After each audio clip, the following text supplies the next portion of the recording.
नमस्कार दोस्तों, स्वागत है आपका बालाजी हिंदी क्लास में।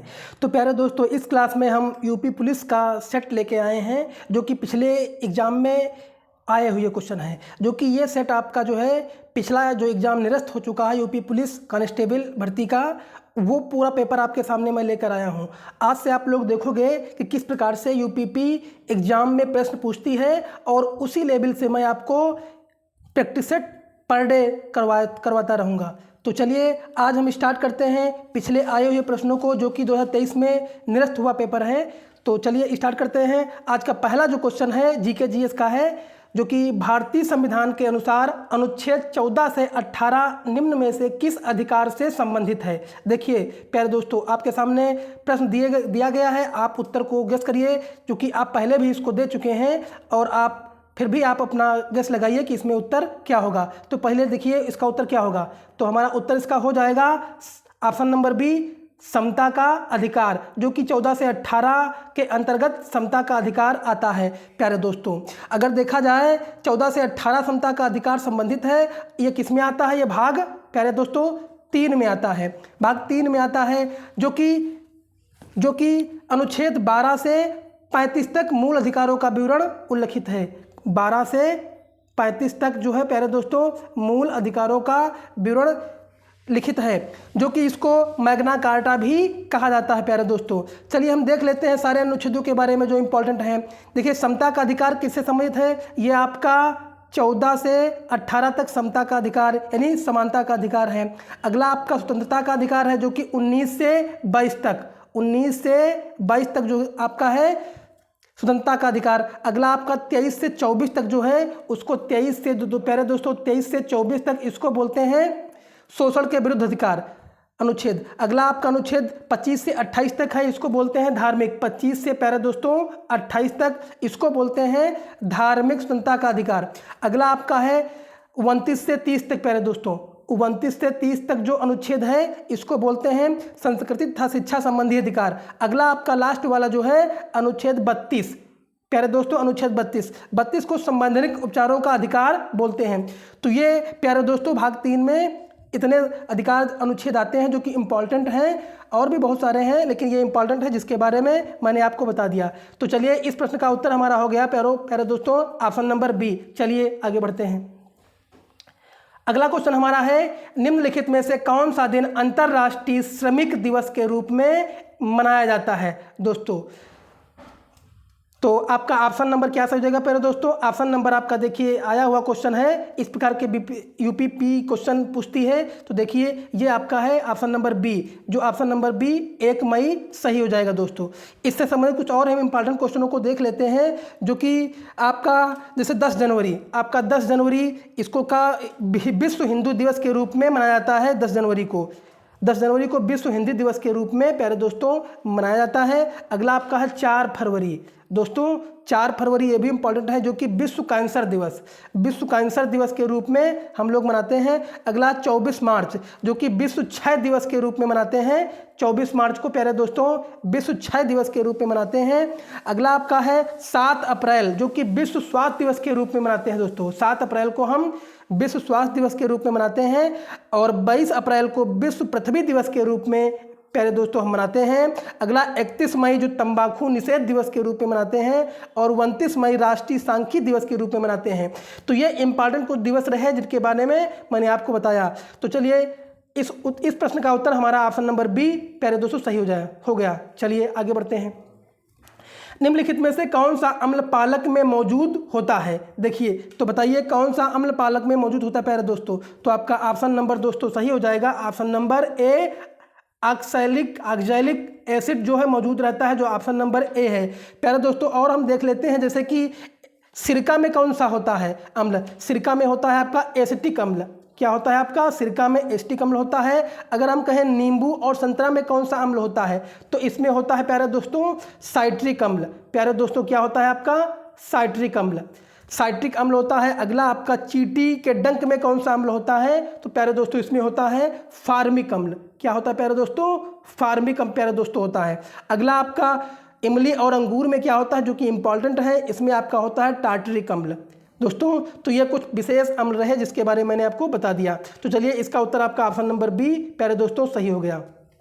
चलिए, सोल्जरिंग विद डिग्निटी निम्नलिखित में से किस दिग्गज भारतीय सैन्य अधिकारी पर लिखा गया उपन्यास है दोस्तों। तो उस समय जो इम्पॉर्टेंट जो आपका जो करंट का क्वेश्चन है, करंट के भी क्वेश्चन पूछता है यूपीपी। तो चलिए इसका उस समय का जो क्वेश्चन है आप देख लेते हैं 2023 का। इसका उत्तर आपका प्यारे दोस्तों हो जाएगा, उत्तर आपका हो जाएगा option number B field marshal मयस मानेकशॉ। ऑप्शन नंबर आपका दोस्तों इसका बी सही हो जाएगा। और कुछ के बारे में जो उपनाम हम देख लेते हैं, जैसे कि एपीजे अब्दुल कलाम को क्या बोलते हैं, wings of fire. APJ Abdul Kalam को क्या बोलते हैं दोस्तों, विंग्स ऑफ फायर बोलते हैं। और विक्रम सेठ को क्या बोलते हैं, Suitable Boy the Golden Gate. अगला अरुंधति राय को अगर इंपॉर्टेंट है क्या बोलते हैं, the guard of small things, आज़ादी यानी पावर पॉलिटिक्स। अगला तस्लीमा नसरीन को क्या बोलते हैं, तो बेशरम लज्जा फेरा। अगला सलमान रुश्दी को क्या बोलते हैं, same midnight children the sanitary services बोलते हैं दोस्तों। तो ये कुछ इंपॉर्टेंट उपनाम रहे। चलिए आगे देखते हैं। अगला क्वेश्चन आपका है, कारपोरेट को राष्ट्रीय विकास में प्रभावी योगदानकर्ता बनाने के लिए नियामक और प्रशासनिक ढांचे की जिम्मेदारी भारत के निम्नलिखित में से किस मंत्रालय के अंतर्गत आती है। ये भी देखिए करंट का क्वेश्चन है दोस्तों। तो उस समय इसका उत्तर दोस्तों प्यारे दोस्तों गेस करिए कौन सा था। आप लोग एग्जाम दे चुके हैं, जो भी एग्जाम देने जा रहा है बताइए इसका उत्तर क्या होगा। तो उस समय इसका उत्तर ऑप्शन नंबर बी कारपोरेट मामलों का मंत्रालय। ऑप्शन नंबर सी कारपोरेट मामलों का मंत्रालय ऑप्शन नंबर सही है प्यारे दोस्तों। चलिए आगे देखते हैं। भौतिक अनुसंधान प्रयोगशाला मुख्य परिसर निम्नलिखित में से कहाँ स्थित है बताइए दोस्तों। तो ये आपका कहाँ स्थित है दोस्तों, तो ये आपका भौतिक अनुसंधान प्रयोगशाला जो कि मुख्य परिसर है यह प्यारे दोस्तों आपका स्थित है अहमदाबाद में। तो ऑप्शन नंबर आपका प्यारे दोस्तों अहमदाबाद, ऑप्शन नंबर सी सही हो जाएगा।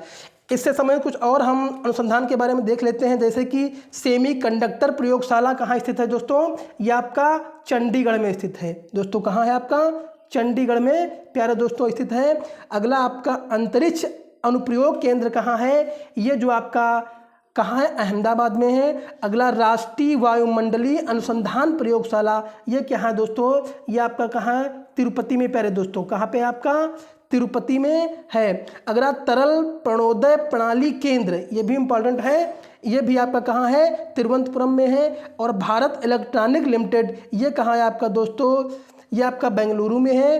अगला आपका केंद्रीय चावल अनुसंधान केंद्र जो कि आपका कहाँ है दोस्तों, प्यारे दोस्तों कटक में है। अगला आपका गन्ना राष्ट्रीय प्रजनन संस्थान ये भी क्या दोस्तों है आपका कोयम्बटूर में है प्यारे दोस्तों। तो ये आपके इंपॉर्टेंट कुछ और अनुसंधान रहे जिनके बारे में मैंने आपको बताया। तो चलिए आगे बढ़ते हैं। अगला है उत्तर प्रदेश में वुमेन पावर लाइन के लिए संपर्क नंबर क्या है बताइए दोस्तों। ऑप्शन नंबर क्या सही हो जाएगा दोस्तों, तो इसका नंबर क्या है दोस्तों, ऑप्शन नंबर 1090 हो जाएगा। वुमेन पावर लाइन के लिए क्या है आपका 1090 हो जाएगा प्यारे दोस्तों। इससे समझ अगर और हम देख लें कि पुलिस कंट्रोल रूम का नंबर क्या होता है, तो ये आपका 100। पुलिस कंट्रोल रूम का नंबर क्या होता है प्यारे दोस्तों, ये आपका होता है 100 होता है। अगला यातायात पुलिस के लिए क्या होता है 195 प्यारे दोस्तों, क्या होता है 195। और चाइल्ड हेल्पलाइन क्या होता है दोस्तों, तो ये होता है आपका 1098 क्या होता है 1095 होता है, ये 100 होता है 1095 आपका यातायात पुलिस होता है। चाइल्ड हेल्पलाइन 1098 होता है। और साइबर अपराध दोस्तों क्या होता है, ये 90 ये होता है आपका, सॉरी दोस्तों ये होता है 1930 होता है प्यारे दोस्तों 1930 होता है। ये क्या होता है आपका साइबर अपराध। एक बार फिर देख लेते हैं, साइबर अपराध 1930 होता है। अगला चाइल्ड हेल्पलाइन 1098 होता है। यातायात पुलिस 1095 होता है। और पुलिस कंट्रोल रूम 100 होता है दोस्तों। और अगर जो आप अभी पढ़ चुके हैं वुमेन पावर लाइन ये 2 होता है 1090 प्यारे दोस्तों। तो ये कुछ इंपॉर्टेंट और रहे। चलिए आगे देखते हैं। मामलपुरा मामल्लापुरम उत्सव निम्नलिखित में से किस राज्य का त्यौहार है दोस्तों? तो आपका ऑप्शन नंबर दोस्तों सही हो जाएगा तमिलनाडु का। तमिलनाडु का यह त्यौहार आपका है, तो ऑप्शन नंबर बी सही हो जाएगा। इसी प्रकार से अगर हम देखें गुजरात का लोक नृत्य क्या है? गुजरात का प्यारे दोस्तों लोक नृत्य क्या है? तो आपका हो जाएगा डांडिया हो जाएगा दोस्तों, डांडिया, और आपका गरबा हो जाएगा प्यारे दोस्तों। अगला आपका जो है मंडवा हो जाएगा। इसी प्रकार से कर्नाटक का लोक नृत्य क्या होता है? आपका यक्षगान हो जाएगा दोस्तों। क्या है आपका? यक्षगान हो जाएगा, और हुलीवेशा भी हो जाएगा। उड़ीसा का लोक नृत्य क्या है दोस्तों? छऊ, बांध, नृत्य, चैती, डंडा नाच, ये सब क्या है आपके उड़ीसा के लोक नृत्य हैं। तो चलिए आगे बढ़ते हैं। अगला क्वेश्चन आपका है, निम्नलिखित में से कौन सा व्यय केंद्र सरकार की भौतिक या वित्तीय संपत्तियों के निर्माण के अलावा अन्य उद्देश्यों के लिए किया जाता है?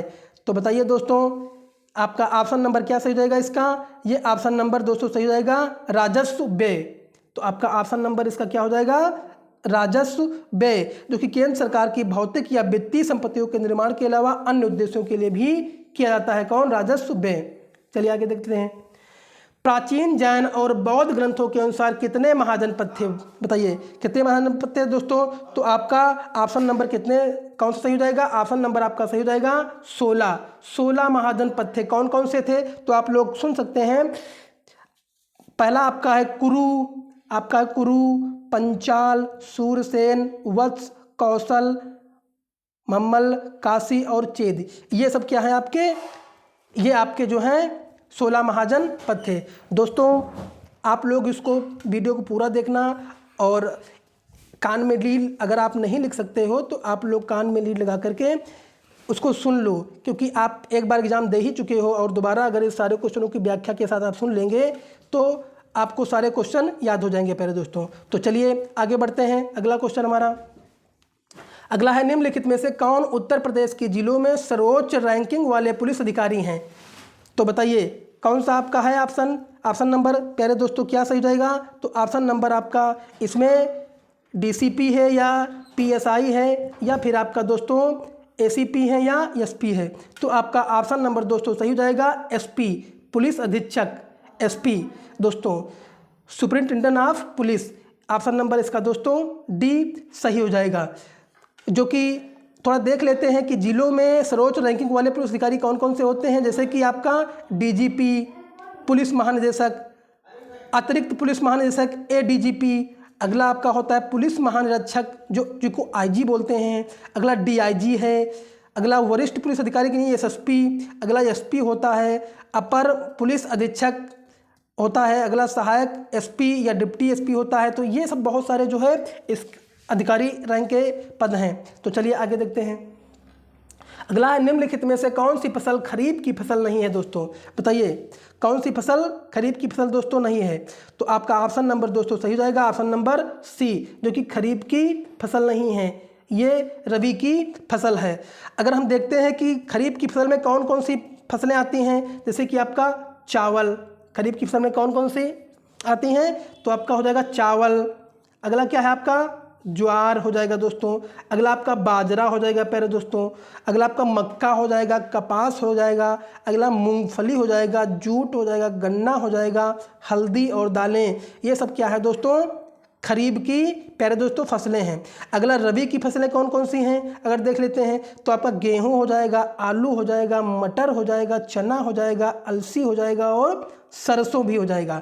अगला अगर देखते हैं हम जायद की फसल में कौन कौन सी हैं तो तरबूज, खीरा, खरबूजा, ककड़ी, मूंग, उड़द और सूरजमुखी, ये जायद की फसल में हो जाएंगे। तो इस क्वेश्चन का ऑप्शन प्यारे दोस्तों ऑप्शन नंबर सी हो जाएगा। चलिए आगे देखते हैं। निम्नलिखित में से कौन सा बंदरगाह भारत का सबसे बड़ा कंटेनर बंदरगाह है? बताइए दोस्तों। तो आपका ऑप्शन नंबर क्या सही हो जाएगा इसका? सबसे बड़ा भारत का कंटेनर बंदरगाह कौन सा है? तो option number D Jawaharlal Nehru बंदरगाह प्यारे दोस्तों है। चलिए थोड़ा और देख लेते हैं कि जो है भारत के प्रमुख अन्य बंदरगाह कौन कौन से हैं। तो आपका है कोलकाता बंदरगाह, जो कि कहाँ है? पश्चिमी बंगाल में। कहाँ दोस्तों है? पश्चिमी बंगाल में। अगला पारादीप पत्तन बंदरगाह उड़ीसा में पड़ता है। कामराज या इन्नौर बंदरगाह दोस्तों कहाँ है? तमिलनाडु में है। न्यू मंगलौर बंदरगाह दोस्तों कहाँ है? कर्नाटक में है। अगला आपका मार्मुगोवा बंदरगाह कहाँ दोस्तों प्यारे दोस्तों है? आपका गोवा में है। अगला आपका कांडला बंदरगाह कहाँ है दोस्तों? गुजरात में है प्यारे दोस्तों। कहाँ है? गुजरात में कांडला बंदरगाह दोस्तों पड़ता है प्यारे दोस्तों। तो ये कुछ इंपॉर्टेंट और फैक्टर है इसके। चलिए आगे देखते हैं। निम्नलिखित में से किस घटना के कारण मोहनदास करमचंद गांधी ने 1922 में असहयोग आंदोलन स्थगित कर दिया था? तो आपका ऑप्शन नंबर दोस्तों क्या सही हो जाएगा? Option number B, Chauri Chaura घटना। देखिए यूपीपी बहुत ज़्यादा हार्ड क्वेश्चन नहीं पूछती है। आप लोग अगर बेसिक का ज्ञान है तो आप आसानी से क्वालिफाई कर सकते हो दोस्तों। तो चलिए ऑप्शन नंबर आपका क्या सही हो जाएगा? ऑप्शन नंबर बी प्यारे दोस्तों सही हो जाएगा। चलिए जो कि ये कब हुआ था? आपका 5 फरवरी 1922 को हुआ था। कौन? चौरी चौरा घटनाकांड हुआ था, जिसमें 22 पुलिस कर्मचारी जिंदा जल गए थे। कितने? 22, जो कि लिखित में है आपकी 22 पुलिस कर्मी जिंदा जल गए थे। इस घटना से आहत होकर जो है गांधी जी ने असहयोग आंदोलन को स्थगित कर दिया था प्यारे दोस्तों। तो चलिए आगे बढ़ते हैं। इसका ऑप्शन नंबर हमारा बी सही हो जाएगा। चलिए, प्रसिद्ध यूनेस्को स्थल बोर्दो पोर्ट ऑफ मून निम्नलिखित में से किस देश में स्थित है दोस्तों? बताइए। तो आपका ऑप्शन नंबर क्या सही हो जाएगा प्यारे दोस्तों? जो कि ऑप्शन नंबर सही हो जाएगा, ये पोर्ट ऑफ मून निम्नलिखित में से, जो कि यूनेस्को का स्थल बोर्दो है, ये पोर्ट ऑफ मून निम्नलिखित में से कहाँ है? जो कि ऑप्शन नंबर बी ऑस्ट्रेलिया में है। कहाँ में है? ऑस्ट्रेलिया में है। तो उत्तर नंबर आपका ऑप्शन नंबर बी सही हो जाएगा दोस्तों। चलिए आगे देखते हैं। उत्तर प्रदेश में राजकीय स्वतंत्रता संग्राम संग्रहालय शहीद स्मारक निम्नलिखित में से किस स्थान पर प्यारे दोस्तों स्थित है? किस स्थान पर स्थित है? तो आपका प्यारे दोस्तों उत्तर इसका हो जाएगा प्यारे दोस्तों कहाँ है? आपका मेरठ में है। ऑप्शन नंबर ए दोस्तों सही हो जाएगा। कहाँ पे है दोस्तों? मेरठ में है। ये आपका कहाँ है दोस्तों? मेरठ में है। जो कि मेरठ का संग्रहालय पूरे उत्तर प्रदेश का एकमात्र म्यूजिशियन है, जो कि 1857 के प्रथम स्वतंत्रता संग्राम की समर्पित है। जो कि नौचंदी मेला मेरठ में प्रतिवर्ष लगता है। नौचंदी भी मेला प्रतिवर्ष लगता है। यह हिंदू मुस्लिम एकता का प्रतीक भी मनाता है। तो आपका ऑप्शन नंबर प्यारे दोस्तों ए सही हो जाएगा इसका। उत्तर प्रदेश में हाल ही में किस क्षेत्र में PMJAY के कार्यान्वयन के लिए 2023 में पुरस्कार प्राप्त किया है? तो बताइए इसका ऑप्शन क्या सही हो जाएगा प्यारे दोस्तों? तो ये आपका हो जाएगा ऑप्शन नंबर बी स्वास्थ्य सेवाएं। स्वास्थ्य सेवाएं। चलिए आगे देखते हैं। जनगणना 2011 के अनुसार उत्तर प्रदेश राज्य का समग्र लिंगानुपात क्या है दोस्तों? तो आपका ऑप्शन नंबर दोस्तों सही हो जाएगा। समग्र जो लिंगानुपात है वो दोस्तों 912 है 2011 के अनुसार प्यारे दोस्तों।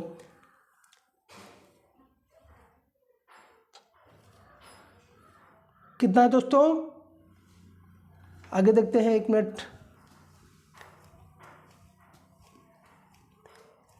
दोस्तों कितना है प्यारे दोस्तों? तो ये आपका हो जाएगा 912 प्यारे दोस्तों। ऑप्शन नंबर सी दोस्तों सही हो जाएगा। जो कि जनगणना 2011 के अनुसार है 912। लिंगानुपात यानी 1000 पुरुषों पर महिलाओं की संख्या को निर्धारित करता है। अगर यही बात करें 2011 की जनगणना के अनुसार उत्तर प्रदेश की कुल जनसंख्या कितनी थी? तो 19.98 करोड़। कितनी बताई जा रही है? 19.98 करोड़ प्यारे दोस्तों। वहीं उत्तर प्रदेश की कुल साक्षरता दर कितनी है? तो ये आपका प्यारे दोस्तों था 67.68 प्यारे दोस्तों। अगला यही पुरुषों की देखा जाए तो 77.28% थी। और महिला की कितनी थी प्यारे दोस्तों? तो महिला की अगर देखा जाए तो ये हो जाएगा 57.1 और 8, इतनी महिला की साक्षरता दर थी प्यारे दोस्तों। तो चलिए आगे बढ़ते हैं। अगला है आपका अंतर्राष्ट्रीय श्रम संगठन ने बाल श्रम के वैश्विक विस्तार और इसे खत्म करने के लिए आवश्यक कार्यवाही और प्रयासों पर ध्यान केंद्रित करने के लिए 2002 में बाल श्रम के खिलाफ विश्व दिवस की शुरुआत की। प्रत्येक वर्ष विश्व बाल श्रम निषेध दिवस किस तारीख को मनाया जाता है प्यारे दोस्तों? तो यह आपका उत्तर क्या हो जाएगा प्यारे दोस्तों? तो यह आपका मनाया जाता है 12 जून को। तो ऑप्शन नंबर दोस्तों आपका डी सही हो जाएगा प्यारे दोस्तों। चलिए आगे देखते हैं। निम्नलिखित में से किस विशेष बल को विमान और हवाई अड्डों पर अपहरण और इसी तरह की सुरक्षा स्थितियों का जवाब देने के लिए विशिष्ट दक्ष बल के रूप में नियुक्त किया गया है? तो ये आपका ऑप्शन क्या नंबर दोस्तों हो जाएगा? इसका ऑप्शन नंबर क्या सही हो जाएगा प्यारे दोस्तों? तो ये हो जाएगा प्यारे दोस्तों NSG। तो आपका उत्तर हो जाएगा इसका ऑप्शन नंबर डी NSG प्यारे दोस्तों, NSG हो जाएगा प्यारे दोस्तों। तो प्यारे दोस्तों इस प्रैक्टिस सेट में हम जो कि पिछले ईयर के क्वेश्चन हैं जो कि एग्जाम कैंसिल हो चुका है उसके सारे सवाल हैं। अगले जो क्वेश्चन बचे हुए हैं अगले प्रैक्टिस सेट में मैं करवा दूंगा। अगर एक ही में करवाते हैं तो वीडियो बड़ा हो जाएगा। तो चलिए आज इस सेट को मैं यहीं रखूँगा। अगला इसका नेक्स्ट पार्ट भी आएगा। अगर वीडियो अच्छा लगा हो प्यारे दोस्तों तो लाइक करिए, कमेंट करिए और अपने सारे ग्रुपों में इसको शेयर कर दीजिए। ये हमारा वीडियो प्यारे दोस्तों आपसे निवेदन है कि ये सारे बच्चों के पास जाए जितने भी UPP एग्ज़ाम देना चाहते हैं। तो वीडियो अच्छा लगा तो लाइक करिए। धन्यवाद।